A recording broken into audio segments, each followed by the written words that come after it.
ഇന്ന് നമുക്ക് പാലക്കാടുകാരുടെ കൂർക്ക തുവരമണി മുളകുശം ഉണ്ടാക്കാം. നവംബർ, ഡിസംബർ, ജനുവരി മാസങ്ങളിൽ സുലഭമായി ലഭിക്കുന്ന 2 നാടൻ പച്ചക്കറികളാണ് കൂർക്കയും തുവരമണിയും. ഇവ ഉപയോഗിച്ച് പെട്ടെന്ന് തയ്യാറാക്കാവുന്ന രുചികരമായ ഒരു കറിയാണ് കൂർക്ക തുവരമണി മുളകുശം.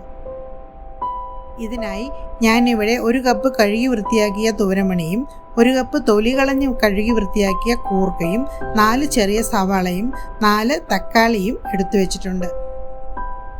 ഇനി കറിക്കുള്ള അരപ്പ് തയ്യാറാക്കാം.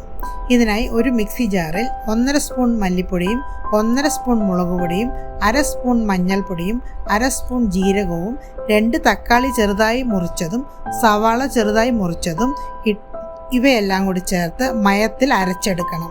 ഇങ്ങനെ എല്ലാം കൂടെ ചേർത്ത് അരയ്ക്കുമ്പോഴാണ് കറിക്ക് നല്ല കൊഴുപ്പ് കിട്ടുന്നത്. ഇനി ഒരു കുക്കറിൽ കഴുകി വൃത്തിയാക്കി വെച്ച തുവരമണിയും കൂർക്കയും പിന്നെ ചെറുതായി മുറിച്ച 2 തക്കാളിയും തയ്യാറാക്കി വെച്ച അരപ്പും 2 സ്പൂൺ ഉപ്പും 1/4 ടീസ്പൂൺ മഞ്ഞൾപ്പൊടിയും ചേർത്ത് നന്നായി ഇളക്കി അടച്ചു വെച്ച് മീഡിയം ഫ്ലെയിമിൽ 3 വിസിൽ വരുന്നതുവരെ വേവിക്കണം. അരപ്പ് ഒഴിച്ചു കൊടുക്കുമ്പോൾ 1 ഗ്ലാസ് വെള്ളവും കൂടി ചേർത്ത് കൊടുക്കണം. ഇപ്പോൾ 3 വിസിൽ വന്നിട്ടുണ്ട്. കൂർക്കയും തുവരമണിയും മറ്റും നന്നായി വെന്ത് വന്നിട്ടുണ്ട്. ഉപ്പ് നോക്കി കുറവാണെന്ന് തോന്നുകയാണെങ്കിൽ കുറച്ചുകൂടി ഉപ്പ് ചേർത്ത് കൊടുക്കാവുന്നതാണ്.